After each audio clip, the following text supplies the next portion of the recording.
Going to do a quick Polsky Gorky roadside review of my motorcycle, a 2020 Ninja 1000 SX. So this is coming up on 20k now.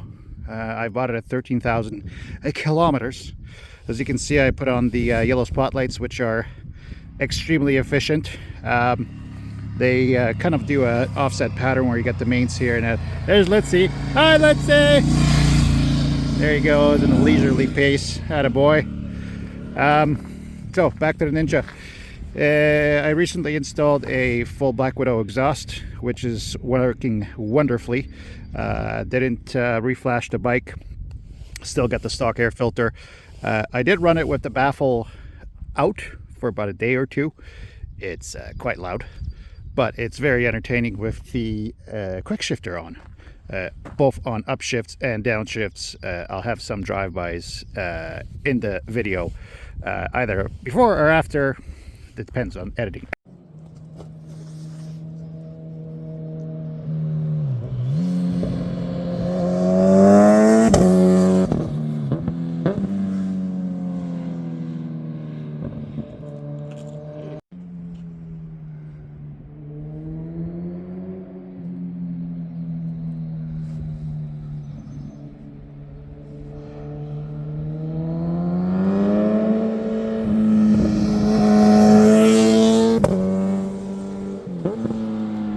Anyway, this thing just plain works. I set up the preload to the way I wanted it. I've not actually done sag. I took some initial sag numbers with it. I'm just getting some odd numbers on it.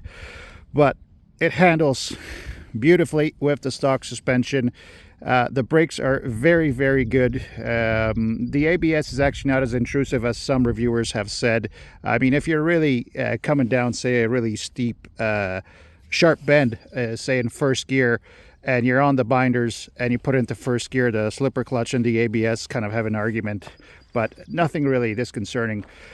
Weather protection is really good. We've had about a day and a half of rain and drizzle, and that kind of sucked, but these did a wonderful job protecting my hands.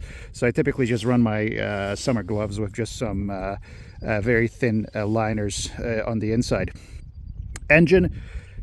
At this point, I just turned traction control off. It'll wheelie very well in first and second gear, but around 6,000 RPM. So you're not really going to provoke it in the corners coming out of a corner and, getting greedy on the gas. It is a 4 inline, so you know it kind of where it kicks in. Otherwise, comfort for me, 5'9", 32 inch inseam maybe on a good day. The seat to peg is very good. I'm still on the stock seat and I'm not hating it. We're doing not terribly long days, but they're, fairly technical days, 400 to 700k.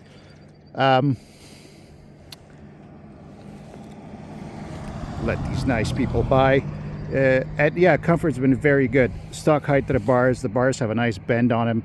So yeah, I am very, very much enjoying this motorcycle, and in this kind of stuff, in this twisty second, third, first gear, it works so well. Out on the freeway, obviously the cruise control is a godsend. You can just give your right hand a rest, and honestly, no complaints. Tires, Dunlop Mutants are first rate. I'm really happy with these tires. I'll do a review of those when I pull them off to replace them with the next tires. And yeah, if I think of anything else, I'll plug it into another segment. Another beautiful day. We're north of Sonoma somewhere. Just wanted to add a few other points about this thing. I didn't really talk about the standard quick shifter and the standard auto blipper. Both work really, really well. The quick shifter works extremely well on the way up.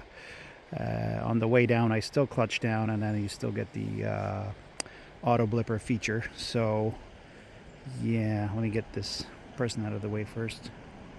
Right, so on really, really twisty roads, the quick shifter is almost key. You don't even have to think about shutting off the throttle, and you just kind of got a continuous arc going through a curve. On the downshift, like I said, I blip it on the downshift, clutch on the downshift, and it works really, really well too.